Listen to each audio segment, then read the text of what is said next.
존경하는 국민 여러분, 국회의장님과 선배 동료 의원 여러분, 민주당 부천갑 출신 김경엽 의원입니다. 요즘 대한민국은 무정부 상태다. 각자 도생이라는 말이 유행입니다. 하루가 무섭게 뛰는 물가에 국민의 고통은 높아만 가는데 대통령은 대처 방안이 없다는 어처구니 없는 말만 남기고 사라지고, 코로나 확진자가 하루 7만 명을 넘어서도 방역 책임자인 보건복지부 장관은 아직도 공석입니다. 아무리 출범한 지 3개월도 안 된 정부라지만 무능과 무책임이 도를 넘어서고 있습니다. 이렇게 무능할 줄이야. 불과 2달 만에 나라가 이렇게 망가질 줄 몰랐다는 국민들의 탄식 소리가 들리지 않으십니까? 고물가, 고환율, 급등하는 금리, 우리 경제에 퍼펙트 스톰이 몰려오고 있습니다. 그럼에도 불구하고 윤석열 정부는 철진한 색깔론 이념 장사, 북풍 공작이나 기획하고 검찰, 경찰, 국정원, 감사원 등 권력기관을 총동원해서 전임 정부에 대한 흠집내기 정치 보복에만 몰두하고 있습니다. 대통령실에는 스폰서, 오랜 지인의 아들과 친인척 자리 챙겨주고, 총리실, 국정원, 금융위 등 정부의 핵심 요직에는 윤석열 사단으로 불리는 측근 검찰 출신들로 채워서 검찰공화국을 만들고 있으니 민생 경제가 바로 설 수 있겠습니까? 이런 무능하고 무책임한 정부를 더 이상 방치해서는 안 된다는 사명감으로 질의에 들어가겠습니다.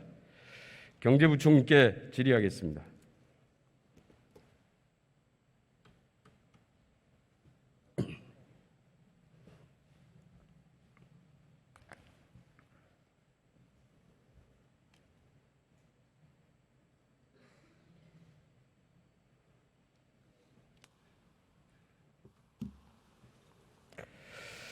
네, 물가 폭등으로 온 국민이 고통받고 있습니다. 특히 석유 제품 6월 생산자 물가는 전년 대비 83.4% 상승했고, 장바구니 체감 물가는 더욱 심각합니다. 알고 계시죠? 예. 이런 물가 폭등의 원인이 뭐라고 보십니까? 예, 복합적입니다. 아시다시피 전 세계가 코로나 대응 과정에서 유동성이 굉장히 많이 풀렸었고, 또 러시아, 우크라이나 전쟁 등으로 인해서 공급망에 차질이 생기면서 국제 유가, 곡물가 등이 폭등한 이런 요인들이 겹쳤습니다. 그래서 이러한 해외 요인이 국내에 빠르게 확산이 되고, 또 국내도 여전히 아시다시피 이제 그걸로 인한 공급망의 애로, 또 가뭄, 또 폭염 등으로 인한 작황 부진, 그리고 일부 축산물의 수급 애로 등이 겹쳐서 우리 밥상 물가, 또 장바구니 물가에 부담을 주고, 이런 것이 다 어우러져서 해외 유럽들도 유럽, 미국 등이 40년 만에 8%, 9% 물가를 실현하는데, 저희들도 한 6% 수준의 지금 국민들께서 상당히 어려운 이런 상황에 직면하고 있습니다. 저금리, 유동성 과잉, 공급망의 문제, 전 세계적인 공통 현상이지요. 네. 그런데 그럼에도 불구하고 나라마다 물가 상승률은 큰 차이를 보이고 있습니다. 우리의 원인이 어떤 정책적인 문제는 없습니까? 근본적인 제일 큰 것은 아시다시피 해외발 이 물가 상승 이 요인이 국내로 빠르게 전이된 게 사실은 가장 크고요.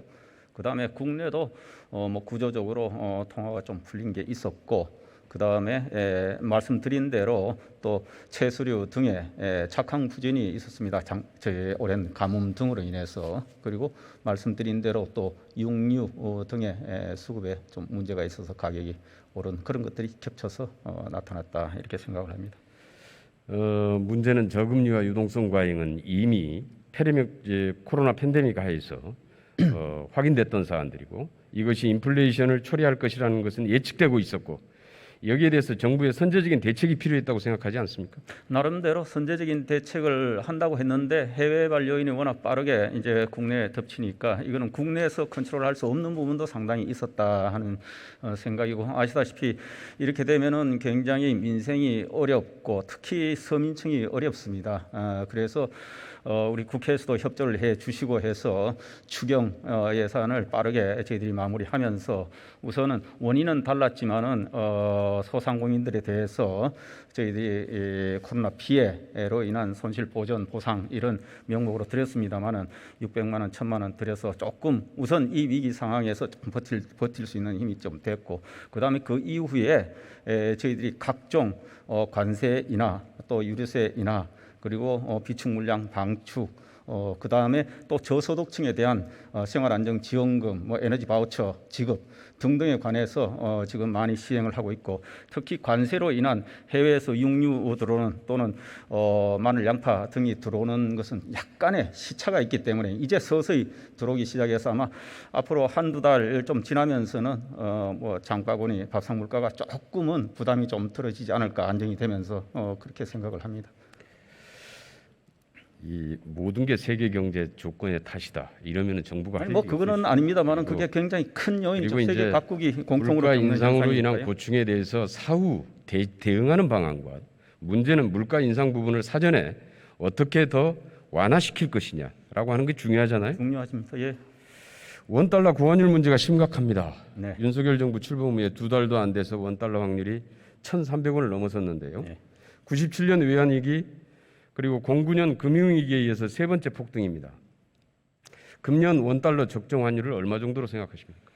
뭐 의원님 경제 전문가신데 환율 수준에 관해서 언급하는 것 자체가 부적절합니다. 저희들은 늘 환율은 시장의 외환의 수급에 따라서 결정이 된다 이렇게 하고 있고, 최근에 환율이 오르는 문제는 대한민국의 원화, 우리 돈만 이렇게 오른 것이 아니고 달러가 워낙 혼자 강세로 가고, 흔히 말하는 나홀로 달러 강세, 킹 달러라고 하지 않습니까? 그리고 다른 통화들이 대부분 다 같이 약세로 보이기 때문에 우리도 그 추세에서는 특별히 다르지 않다. 유로화 등등 주요국 통화의 흐름하고 같이 가고 있다. 그렇게 말씀드리겠습니다.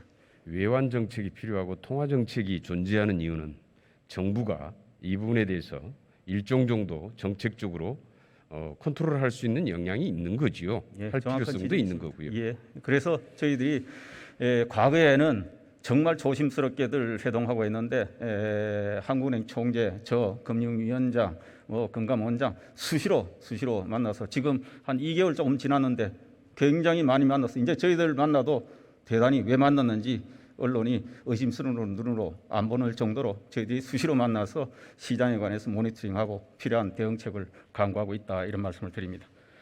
고환율이 수입 물가 상승을 부채질하고 국내 물가 폭등을 부추기고 있는데 동의하시죠? 예, 환율이 많이 오르면은 아무래도 또 물가에도 좋지 않은 영향을. 이걸 시장에 맡겨두면 정부는 아무런 대책이 없는 거 아닙니까? 근데 아까 말씀드린 대로 외환이 이 나홀로 달러 강세로 인해서 다른 통화와 같이 움직이기 때문에 대한민국 혼자의 힘으로 그 달러의 추세를 저희들이 인위적으로 누르면 또 다른 부작용이 너무 생긴다 하는 말씀을 참고로 드립니다. 지난 5월 한미 정상회담과 이번 앨런 미 재무장관 방한 시에 한미 통화 스와프 관련해서 실무 협의라도 한 적이 있습니까? 저희들이 국내에서 이런저런 또 우려들을 하시기 때문에 통화 수합에 관해서는 조금 시장이 불안할 때 한미 통화 수합 같은 장치가 있으면 시장 안정에는 굉장히 도움이 됩니다. 그런데 아시다시피 미국은, 특히 우리도 그렇습니다만은 통화 수합과 관련된 장치는 미국은 소위 말하는 중앙은행 연준에서 고유 권한을 가지고 있습니다. 거기는 대통령이나 재무당국도 통화 수합에 관해서 언급할 수 있는 자격이 없기 때문에 거기서 직접적으로 저희들이 테이블에 올려놓을 수는 없고, 다만 한미 정상회담 그리고 제가 가진 또 재무장관과의 회담에서 우리가 서로 외환 시장에 관해서, 특히 한국의 외환 시장에 관해서 긴밀히 서로 협력하고 또 모니터링하고 또 필요할 때 유동성 공급 장치를 작동할 수 있는 그런 여력이 있다 하는 정도를 확인하면서 유사시에는 서로 긴밀히 협력할 수 있다 하는 정신을 확고히 그것은 이미 시행 중인 원칙이고요. 예? 이미 시행 중인 원칙이고요. 아닙니다. 그거는 과거에 정상회담 때 외환시장 안정이라는 용어를 이때까지 정상회담 합의문에 들어간 적이 한 번도 없는 것을 만들어냈고, 그 이후에 유동성 공급 장치라는 용어도 최초로 저희들이 합의해서 담았던 내용입니다. 통화 스와프라고 하는 게 통화 당국에만 그냥 일방적으로 맡겨두고 다 해결될 문제가 아니고요. 이 정부 차원에서 실제로 외교 분야나 여태 여러 가지 것들을 감안해서 이루어지는 거 아닙니까? 예, 뭐 우리 의원님께서 이런 분야 특히 또 전문가시기 때문에 그런 면에서 저희들이 늘 외교적인 또 경제 협력적인 부분에 관해서 긴밀히 대화하고 또 걱정하시는 부분에 관해서 유사시에 서로 좋은 협력 대안들이 나올 수 있도록 그렇게 하겠습니다. 2020년에 팬데믹 위기에서 체결됐던 한미 통화 수화프가 작년 말로 종료됐죠. 예. 이유가 뭡니까? 그때는 아시다시피 미국이 글로벌 금융 위기 때도 그렇고 또 코로나 이런 팬데믹 상황에서는 여러 주변국이 같이 불안해지고 그것은 곧 미국도 영향을 받기 때문에 그래서 여러 국가들이 한꺼번에 이 시장 안정을 기할 수 있도록 묶어서 그때 통화 수합을 한시적으로 한 겁니다. 미국은 늘 통화 수합이라는 장치가 작동되게 하는 것은 늘 일종의 지역적으로 다수 국가들이 굉장히 불안해지고 그것이 글로벌 금융 불안정성으로 확산될 우려가 있을 때 간혹 필요한 부분에 관해서 조치를 하고 그렇게 하는 겁니다. 근데 이 당시에 국민의힘 의원이 방송 인터뷰에서 한미 관계가 나빠서 종료됐다 이렇게 주장을 했는데 사실이 아니죠? 그건 제가 우선 내용을 듣지를 못해서 정확히 잘 모르겠습니다. 네, 들어가셔도 좋습니다. 예. 네, 총리께 질의하겠습니다.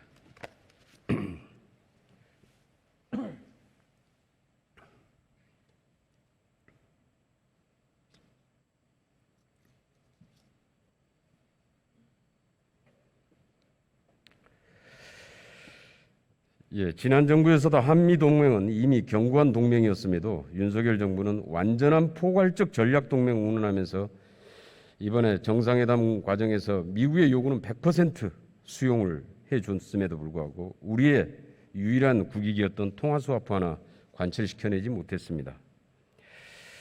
미국 정부보다 미국을 더 걱정하는 윤석열 정부의 대미 굽신 외교가 청구서만 잔뜩 받아왔다라는 지적이 있는데 동의하십니까? 저는 거기엔 동의하지 않습니다. 그 청구서의 내용이 뭔 줄 아세요? 아마 의원님께서 말씀하시는 것은 우리 기업들의 미국에 대한 투자 이런 것들을 말씀하시지 않나 싶은데요. 전혀 그게 아니죠. 그건 뭐 이전부터 나왔던 얘기고요. IPEF 미국의 인도 태평양 전략에 동참할 것, 치포 동맹 참여 요구, 그리고 러시아 원유 가격 상한제 이번에 앨런 방한 시에 이런 등등의 청구서가 날라들었습니다. 한미 동맹을 최고의 동맹으로 복원했다더니 상설 수화프는 고사하고 한시적 통화 수합도 하나 체결을 못 하고 있는데 어떻게 보십니까? 저는 그 통화 수합이라는 것을 우리 국내 시장의 외환의 안정의 메커니즘으로 도입하는 것은 또 우리가 외환에 있어서의 하나의 위기 상황이 아닌 그러한 때 그거를 안정시키기 위한 하나의 정책으로서 가져오는 것은 그거는 뭐 그렇게 필요하지도 않고 또 그렇게 그럼 지금 환율 위기 상황이 아니라는 얘기인가요? 지금 전체 국가들이 다 달러가 강세기 때문에 거기에 따라서 다 같이 내려가고 있는 거 아닙니까? 일본의 엔화도 거의 30% 절하가 됐고요. 우리도 절하가 됐고 모든 나라가 다 절하가 되고 EU는 아예 그냥 지금 거의 달러보다도 더 일종의 싸져버린 이런 상황이기 때문에 지금 우리의 외환이 위기다. 저는 그거는 전혀 동의할 수가 없습니다. EU하고 일본은 다른 경우죠. 환율이 낮은 거는 분명하지만 외환의 위기 상황은 절대로 아니기 때문에 외환이 위기 상황이 될 때에 한미 간에 아까 경제부총리께서도 말씀하셨지만 이런 하나의 이런 메커니즘을 그때 가동을 할 수 있다라는 정도로 한 것으로 저는 충분하다고 봅니다. 일본은 정책적으로 0%대 금리 통제를 하고 있고요. 그러니까 EU는 지금 지금 6월 달까지 유동성을 확대해 오다가 6월 달부터 이제 인제야 들어서 이제 금리를 인상하기 시작했습니다. 그런데 우리는 이미 선제적인 대응한다는 차원에서 작년부터 금리를 인상해 왔습니다.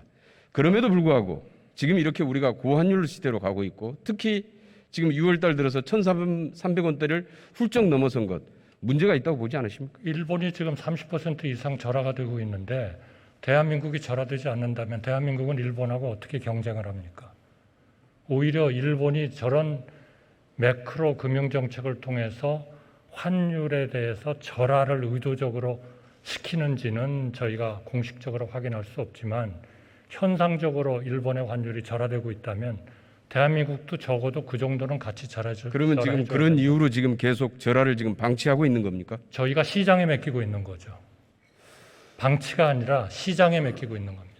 그런데 지난번에 앨런 재무장관 방한 시에 윤석열 대통령은 접견할 때 한미 통화 수합의 필요성, 유동성 공급의 필요성, 안정적인 공급의 필요성 등 얘기를 하지 않았습니까? 그것은 지난번 한미 정상회담 때 이미 평상시에 그런 메커니즘을 의원님 말씀하신 대로 작년 말에 종료가 됐기 때문에 그러한 평상시에 그런 것들이 있었으면 좋겠다 하는 그러한 협의를 하신 거지요. 지금 당장 그 한미 수합이 없어가지고 우리가 환율이 지금 불안한 것도 아니고 환율이 어떤 우리의 국제적인 이런 그 세계에서 문제를 일으키고 있는 것도 아니고 또 우리의 외채 관리라든지 단기 외채의 관리에 있어서 그 건전성이라는 것은 국제 기구도 다 인정을 하는 거기 때문에 우리가 너무 그 수합에 매달리는 거는 그건 전혀 우리 뭐 일부 언론에서 그렇게 얘기를 합니다만 그거는 전혀 우리가 총리님하고 해서는 안 부총리님이 된다 생각이 좀 다른 것 같은데요. 추경호 부총리는 지난번 5월달 인사청문회에서 미국과 통화토 수합 체결은 금융시장 안전판에 굉장히 중요하다. 이렇게 하면은 강조하고 좋은 있습니다. 거죠. 그러나 지금 우리는 그 수합 없이도 그래서 사실은 한미 정상회담 때 5월달에 시장의 요구는 통화 수합을 체결해야 된다 이런 요구가 있었는데 시장의 결국은 요구를 체결을 하지 못했던 거 시장의 아닙니까? 요구를 제대로 저는 설득시켰어야 된다 이렇게 생각합니다. 지금 우리가 무슨 외환위기에 있는 이런 상황은 전혀 아닙니다. 그 수출로 먹고 사는 우리 경제 비상이 걸려 있습니다. 올해 무역 적자가 벌써 160억 달러에 달하는데요. 한국의 최대 교역국이 어디이죠? 중국입니다. 예, 우리의 최대 외환벌이 시장입니다. 대중무역에 종사하는 기업 수가 대략 몇 개나 되는 줄 아십니까? 거의 수만 개가 되지 않을까요? 저는 18만여 개입니다. 18만 개. 그런데 94년 8월 마지막 적자 기록 후에 약 28년 만에 처음으로 대중무역 적자를 기록했습니다. 원인이 뭐라고 생각하십니까? 저는 무엇보다도 중국 경제가 거의 꼬나박는 수준으로 가고 있다 이렇게 생각합니다. 더블 디지트 성장은 이미 지나갔다 하더라도 적어도 연간 6~7% 성장하던 경제가 지금 제로대 성장으로 내려왔지 않습니까?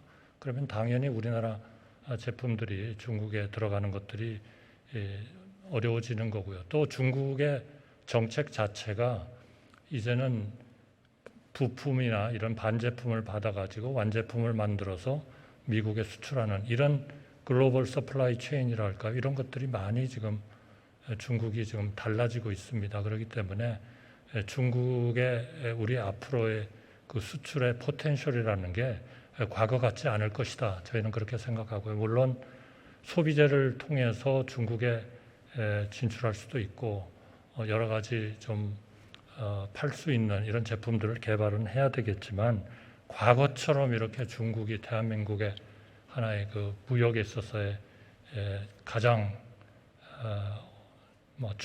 중요하긴 하겠지만 우리가 원하는 것만큼 중국의 시장이 그렇게 작동을 하지 않을 것이다라는 것은 우리가 대비해야 된다 그렇게 생각합니다.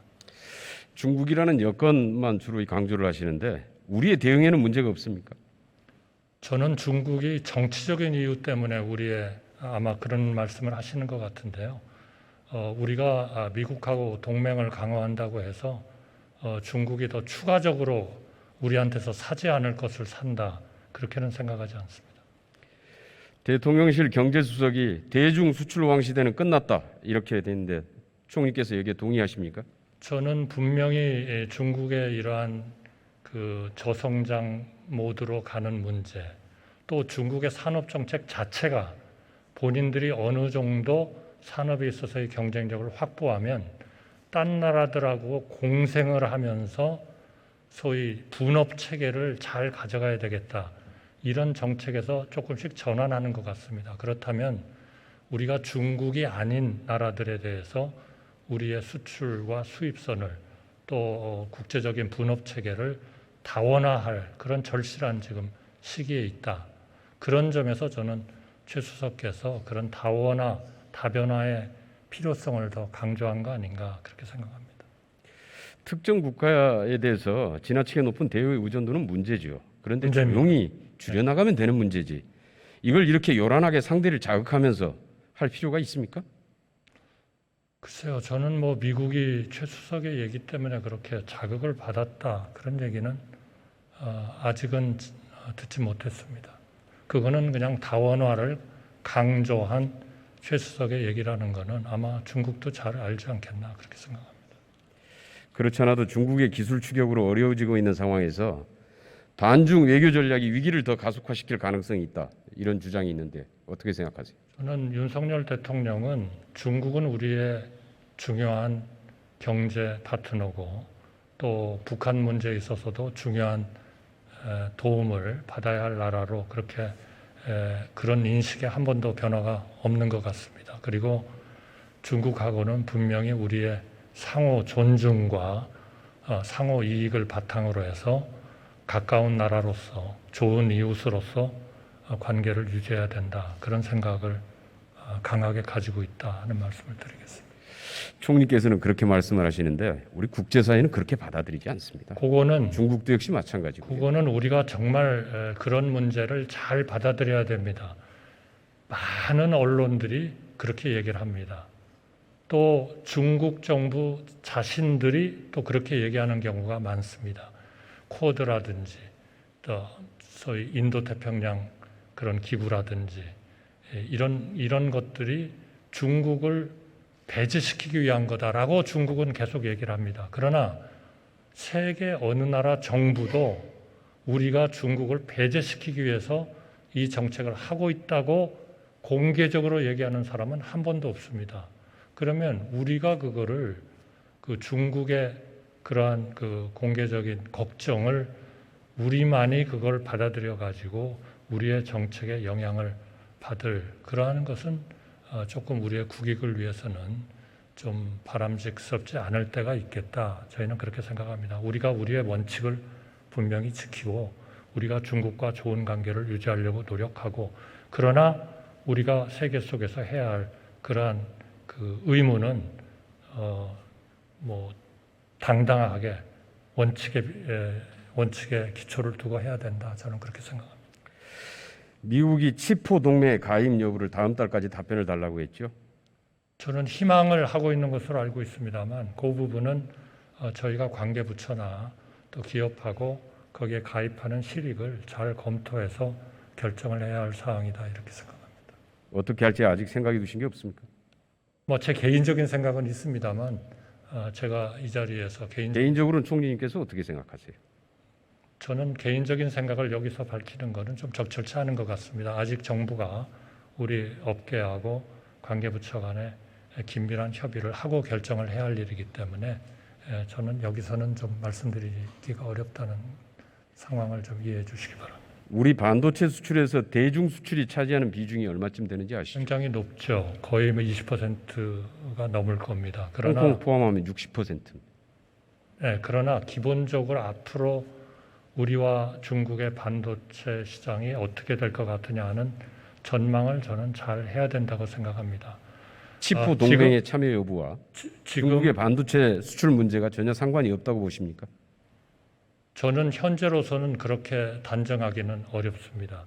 왜냐하면 반도체에 대한 원천 기술은 미국이 가지고 있습니다. 그러니까 우리가 네덜란드로부터 사는 나노 그 포토 마스크를 하는 그 기계 그거는 ASML이라는 회사가 독점적으로 가지고 한 대 몇천억씩 하는 기계입니다만 중국에 대한 수출을 미국은 영향력을 미칠 수가 있습니다. 왜냐하면 원천 기술을 미국이 가지고 있기 때문에 만약 그 제품을 우리가 사오지 못한다면 우리 반도체 산업은 정말 나노 테크놀로지는 거의 활용을 못하는 상황이 되기 때문에 세계적인 이런 전체 반도체 시장에서 과연 우리가 그런 기초적인 수출의 기초적인 기술이나 장비에 대해서는 어느 나라하고 협력을 해야 되겠고 또 시장은 크지만 아직 그런 반도체의 전체적인 기술에 있어서 미국 수준으로 가지 못한 그런 나라하고는 또 어느 수준에서 협력해야 되는가 하는 것을 굉장히 신중하게 생각을 하면서 우리의 국익을 극대화해야 된다 이렇게 생각합니다. 미중 패권 싸움의 와중에서 중국 견제를 위한 한미일 동맹의 강화가 진영 논리, 이념 외교 이러한 방식이 우리 국익에 도움이 된다고 보십니까? 저희 국익에요. 예. 한미일 동맹은 저는 우리의 가장 시급한 안보 리스크인 북한 문제에 대해서 절대적으로 협력의 필요가 있다. 저는 그렇게 생각합니다. 우리 지금 유엔사의 모든 만약에 한반도에 무슨 일이 일어났을 때 유엔사가 활동할 수 있는 기본 지원 기지는 전부 다 일본에 있습니다. 그렇기 때문에 한미일 간에 우리가 북한과 물론 평화와 대화를 계속 견지를 해야 되겠습니다마는 국가는 결국 최악의 경우에 대비를 하는 것이 국가의 기능이기 때문에 그렇게 봤을 때 한미일 간의 좋은 관계와 이런 그 협력은 이 동북아 안정 또 우리 한반도의 평화와 안정과 번영을 위해서 저는 절대적으로 필요하다고 생각합니다. 그런데 미국은 지금 인도태평양 전략의 차원에서 IPEF 참여나 치포 동맹 참여, 즉 대중국 견제를 위해서 이런 블록 단위를 강화시켜야 된다 이렇게 주장을 해오고 있는 거 아닙니까? 미국은 한 번도 공개적으로 이것이 중국을 견제하기 위한 거라는 얘기를 한 적이 없습니다. 그러면 우리의 국익 차원에서 봤을 때에는 이것은 일종의 경제 동맹, 경제 자유무역 협정 또는 경제 파트너십 협정하고 비슷합니다. 그랬을 때에는 제 개인적인 생각은 이러한 국제적인 이 조직에 우리가 초청을 받고 들어가는 것을 우리가 잘 따져서 결정은 해야 되겠습니다마는 이거를 이념적으로 자꾸 그 결정을 해서는 안 된다. 우리로서는 가능한 한 그런 국제적인 그 협력의 프레임에 들어가는 것이 옳다. 저는 그렇게 생각합니다. 저도 이걸 이념적으로 판단해서는 안 된다고 생각을 합니다.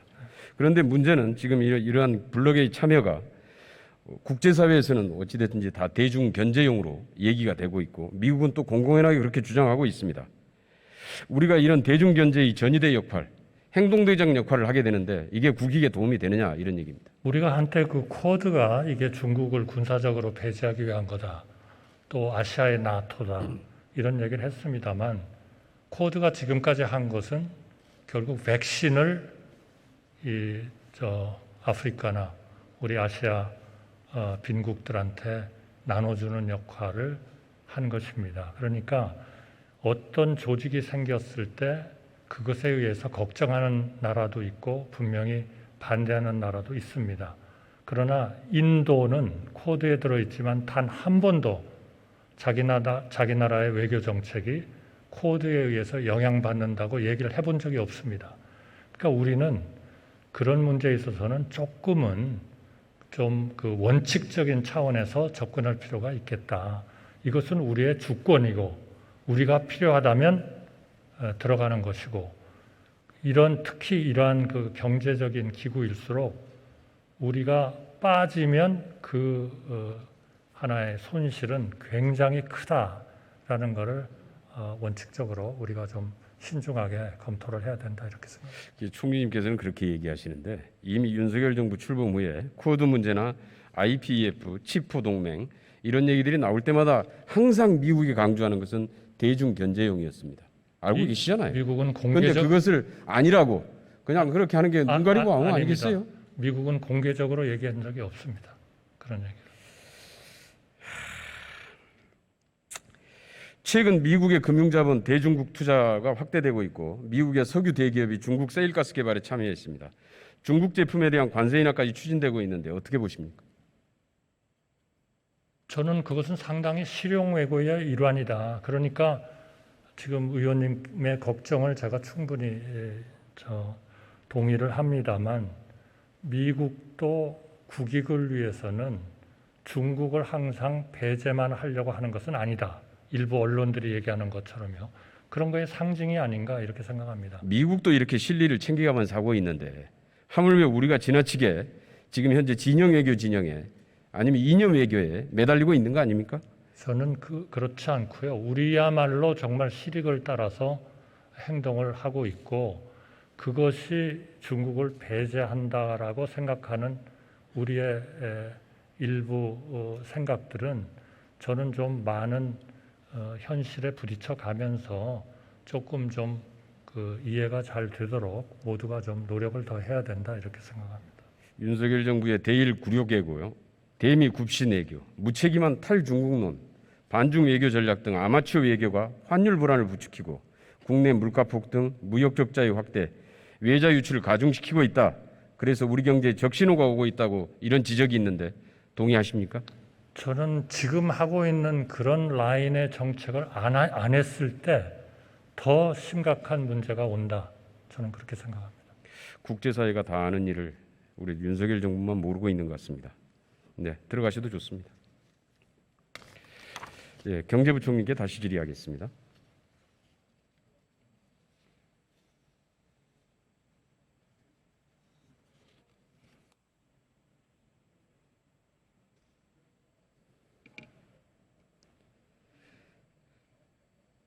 법인세 줄여주면 정말 투자가 늘어납니까?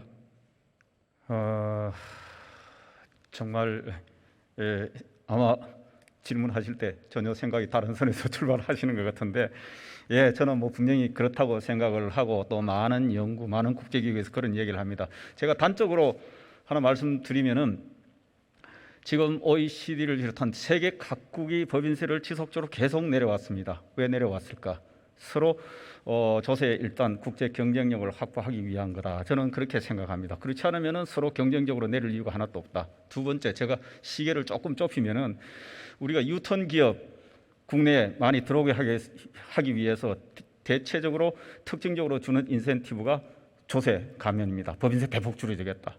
그리고 수도권에 있는 기업 지방으로 이전시킬 때 제일 상징적으로 많이 제시하는 게 법인세 뭐 10년간 7년간 면제해 주겠다 이런 겁니다. 그건 국토 균형 발전 차원에서 특별하게 혜택을 기업들한테 그만큼 세금이라는 거는 중요한 겁니다. 세금 낮춰주면은 그것이 기업한테 좋은 거고, 그것이 어디로 가느냐? 주주한테 가거나 근로자한테 가거나, 그게 투자로 가거나, 그 다음에 소비자한테 간다. 법인세를 줄이면은 중요한 겁니다. 투자가 늘어난다. 근거가 있습니까? 거기에 대해서는 뭐 큰 이론이 없는 것 같습니다. 그렇지 않으면은 각 국가가 왜 법인세를 내려줄까요? 그럴 이유가 하나도 없죠. 전혀 그렇지 않습니다. 그건 잘못 알고 있습니다. 뭐 그러실 것 같아요. 이미 지금 코로나 팬데믹의 위기에서 법인세 미국도 인상하고 있죠. 영국도 인상하고 있습니다. 세계적으로 지금 심지어는 횡재세까지 지금 새로 도입하려고 하고 있습니다. 저는 그게 보편적이라고 이렇게 부자 증세를 하고 있는데 우리 정부만 부자 감세로 가고 있습니다. 거꾸로 가고 있는 거죠. 제가 하나만 말씀드리겠습니다. 왜 과거에 김대중 정부, 노무현 정부는 법인세를 왜 내렸을까요? 왜 내렸을까요? 거기는 역대 정부가 다 내려왔던 거거든요. 예외 없이. 그거는 내릴 때도 있고 올릴 때도 있지요. 유일하게 올린 정부가 지난번 문재인 정부 때죠. 내릴 때도 있고 올릴 때도 있습니다. 글쎄요. 그런데 그건 경제 상황에 따라서 다르죠. 제 기억에는 지금은 아닙니다. 제 기억에는 법인세 올린 정부는 문재인 정부입니다. 김대중 정부 때도 내렸고 노무현 정부 때도 2차례 내렸고 그랬습니다. 14년 전에 비즈니스 플랜들이 전면에 내세우면서 이명박 정부 법인세율 인하, 금산분리 완화, 지주회사 규제 완화, 대기업 혜택 왕창 줬습니다. 성과가 어땠는지 평가해 보셨습니까? 대체적으로 어느 정부든지 지나면서 우리 경제를 진전시켰지 않겠습니까? 저는 뭐 거기에 대해서는 이론이 없다고 생각합니다. PPT 한번 좀 보여주실까요? 당시 MB 정부조차 대기업들이 이익의 과실만 취하고 사회적 책임 안 진다면 뒤통수 맞았다 이렇게 자인하고 있습니다. 즉 실패했다. 실제 상장 기업의 사내 유보금은 2008년 326조에서 2014년 845조로 증가했는데 같은 기간에 투자는 0.2% 오히려 감소했습니다. 그러니까 법인세가 투자를 늘린다는 것은 전혀 사실이 아닙니다. 얘는 기업들이 적극적으로 투자에 나서달라 하는 아마 바람을 표시한 거 아닌가 싶습니다. 네, 들어가셔도 좋습니다. 예.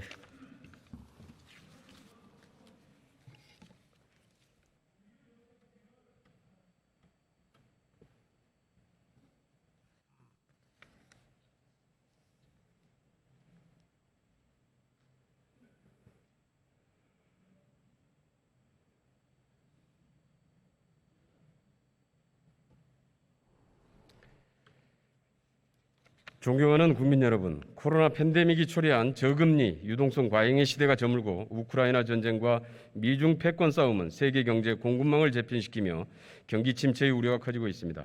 세계 주요국들은 이와 같은 과정에서 발생하는 인플레이션과 민생 경제의 어려움을 해결하기 위해서 재정의 역할을 확대하며 부자 증세를 추진하고 있습니다. 그러나 윤석열 정부는 오히려 거꾸로 가고 있습니다. 대통령열에 푹 빠진 준비 안 된 대통령과 무능한 정부, 권력에 도취된 무책임한 여당이 삼위일체가 되어 민생의 고통과 퍼펙트 스톰의 총체적 위기를 가중시키고 있습니다. 부자 감세로 부자들의 재산을 더 불려주고 고물가, 임금 억제, 전기, 가스, 수도요금 인상까지 근로자와 서민들에게만 아마추어 외교가 국익은 챙기지 못하고 경제 리스크를 키우고 있습니다. 환율 관리 실패로 인해 보완율이 물가 폭등을 부채질하여 서민들의 고통을 가중시키고 있습니다. 윤석열 정부와 집권 여당은 하루속히 낡은 이념의 노예에서 벗어나 냉정하게 경제 현실을 직시하고 민생 경제 위기 해결을 위해 올인할 것을 촉구합니다. 경청해 주셔서 감사합니다.